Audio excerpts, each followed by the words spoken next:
contribution de Sir Wilfrid Laurier. Au tournant du 20e siècle, les communications sont en plein changement.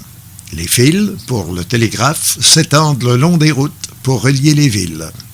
La distance et les cours d'eau, dont le Saint-Laurent, nuisent considérablement aux liaisons. Avant-gardiste, Sir Wilfrid Laurier surveille l'avancement des communications en Europe. Le 17 mars 1902, il signe une convention avec Marconi, physicien, homme d'affaires italien et inventeur d'un système de communication sans fil utilisant le code Morse. Cette convention prévoit la construction d'installations de communication transatlantiques, en plus de prévoir la construction d'outils de communication entre les phares, les stations côtières et les navires sillonnant le Saint-Laurent.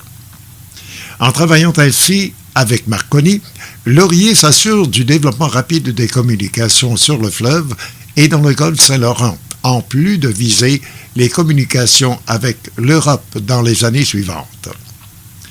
2 ans plus tard, le gouvernement de Sir Wilfrid Laurier va plus loin et signe un contrat avec la Marconi Wireless Telegraph Company of Canada pour la construction et l'opération d'un réseau de stations de radiotélégraphie maritime et aujourd'hui connu comme les stations marines de radio.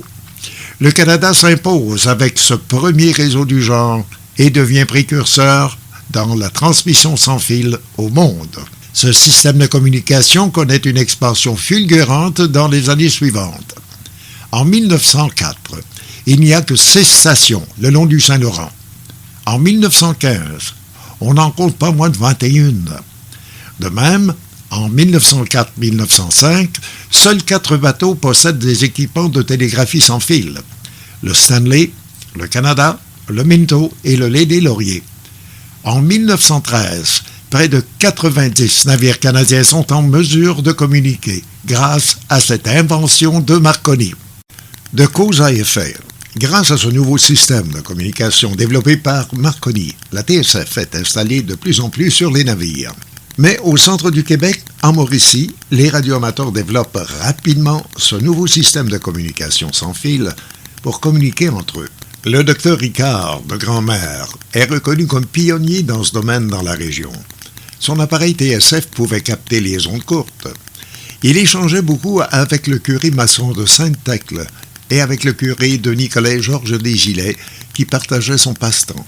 Le docteur Ricard et l'abbé Georges Desgilets de Nicolet s'amusaient, notamment à jouer de la musique sur les ondes via leur appareil radio, des concerts qui pouvaient être captés par les marins naviguant sur le Saint-Laurent.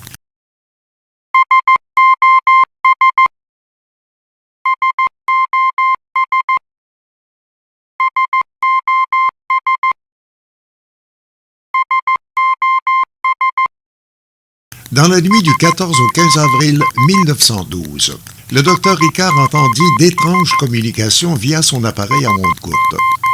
Le Titanic venait de heurter un iceberg et coulait dans l'Atlantique. Les appels à l'aide frénétiques du paquebot furent captés par le docteur Ricard chez lui à Grand-Mère en direct. Le dernier SOS du Titanic fut envoyé à minuit 27, le 15 avril 1912. Le docteur Ricard informa ses concitoyens de la tragédie le lendemain matin. Cet événement marquant incita davantage ces radioamateurs à développer ce nouveau système de communication, la TSF, télégraphie sans fil, mais aussi la téléphonie sans fil, la modulation d'amplitude, le AM. Je vous donne rendez-vous pour notre prochaine capsule vidéo concernant la naissance de VE2MO en 1923 par ces passionnés de la radio amateur. Ici Georges, VE2 TVA.